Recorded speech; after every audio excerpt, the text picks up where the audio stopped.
I'm getting ready to make some homemade beef stew for supper. So right now, I've got all of my meats laying here on the paper towels, and I've been wiping it. I'm going to put all that in a big gallon bag, and I'm going to salt and pepper it real good and get that kind of mixed together. And then I'm going to put in a third a cup of all-purpose flour to coat the meat. Now when I do the meat, I'm only going to put in enough at a time to cover the bottom of the pan because I want to get it good and brown on both sides. So I don't want to put it all in there at once. Okay, I've got the salt and pepper put in the bag on the meat, and I'm just going to work that around in there.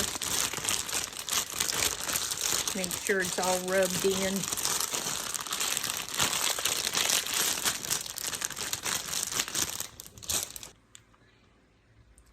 I've got the flour in here, coating all the meat with it.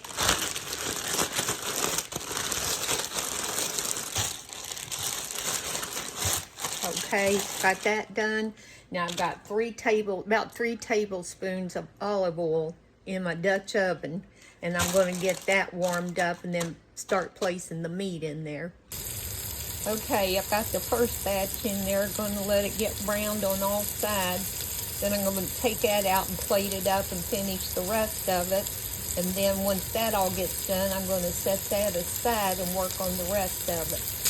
Okay, you can hear this meat is sizzling, and you see the brownness that it's getting on it. Once that other side gets like that, I'll take this out. Okay, I've got the burner turned down now on about 2. I've got a large onion chopped, and I've got about 3 stalks of celery chopped up. I'm putting that in here now.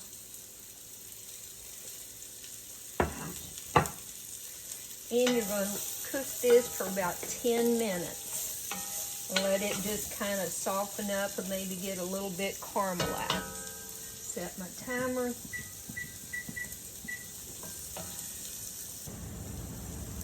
Now you want to make sure that you stir your celery and your onions around from time to time. Okay, we've got this. It's looking and smelling so good, y'all. Now I'm going to start adding in the spices. I've got 2 teaspoons of garlic. And I've got the shredded garlic. I've got a tablespoon, and I can never say this right, Worcestershire sauce. Y'all know what I mean. I'm going to put that in there. Then I'm going to put 2 tablespoons of tomato paste.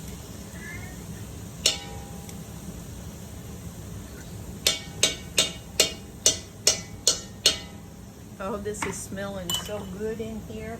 I'm going to give this a quick stir. Get all that incorporated together.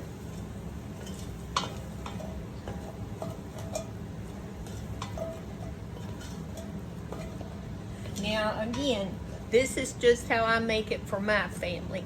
I'm sure y'all all have a different way of making it, and that's perfectly all right. There is no wrong way. Make it however you and your family like it, because that's what I do. Okay, now you're going to put your meat all back in right now, and any juices that's on the plate, you're going to let them go back in here with it. Mix this around. Now I'm going to add 6 cups of chicken broth. My big measuring cup's in the dishwasher, so this holds 4.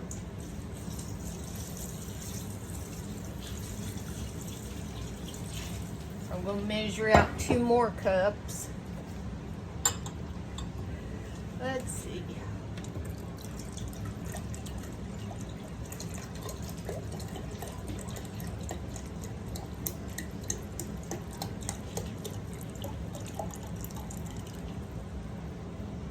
For those of you wondering, a 48-ounce box of chicken broth, it is 6 cups. So we're going to put this in here.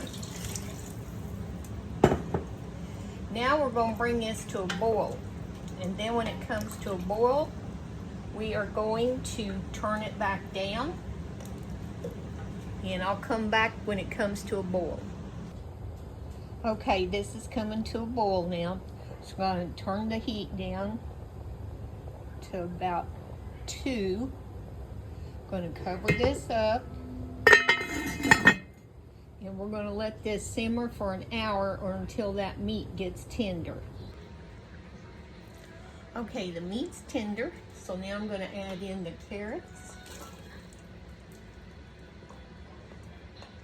And I've got about 4 big carrots in there. And I've got gold potatoes I'm going to be adding. I did not peel mine. It's not necessary to peel them unless you want to. I did peel the carrots, but that's not even necessary. That's entirely up to you.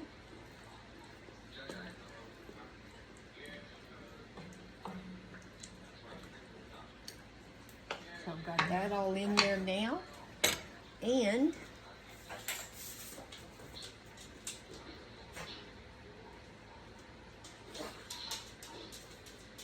we're going to cover this up, and we're going to continue cooking it for about 20 more minutes. And then I'll check the vegetables. When the vegetables are cooked through, then I'm going to add a cup of frozen peas to it. And when I get ready to come to that to add the peas, then I'll come back. Okay, the potatoes and the carrots are done. I had to cook them for about 15 minutes extra because I had them cut in big pieces. But they're tender, so I'm going to add the peas in now.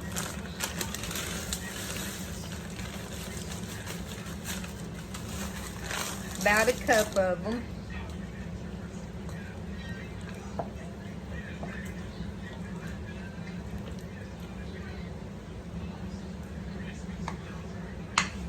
I'm going to put the lid back on, and I'm going to let them cook another 5 minutes for the peas to cook. And then after that, I'm going to make a slurry from cornstarch and water to thicken the broth up. Now I made my slurry. 6 tablespoons of cornstarch and 6 tablespoons of water. I've turned this off. I'm going to whisk this all in.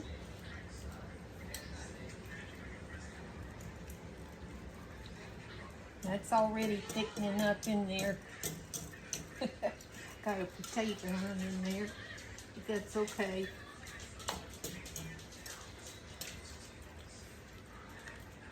And the reason I use 6 tablespoons is because my broth I put in was 6 cups. So it's a tablespoon per cup of cornstarch, and then the water. Dig that thing out of there.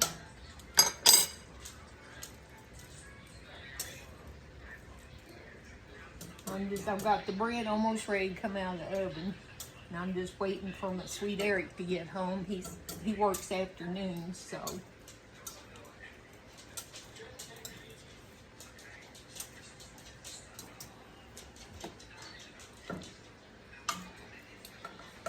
I will get that out of there. So, when he gets home, he'll be taste testing for me, y'all. So, it smells wonderful. You know, if you want to make it in the slow cooker, that's fine. Go ahead and do it that way. I wanted to cook it in my Dutch iron pan, so it's gonna be good, y'all. Just got the bread out of the oven. Or I'd like to just slather me a piece of that with some butter right now. Okay, my sweet Eric's home, and he's getting ready to taste test this beef stew and bread. All right, let's see. Good piece of beef. Come here. Get a little bit of everything. All right, maybe not. It's good. It was a labor of love, y'all. I'm glad they like it. Hope you've had a blessed day. Remember, it's going to be okay, and we love y'all.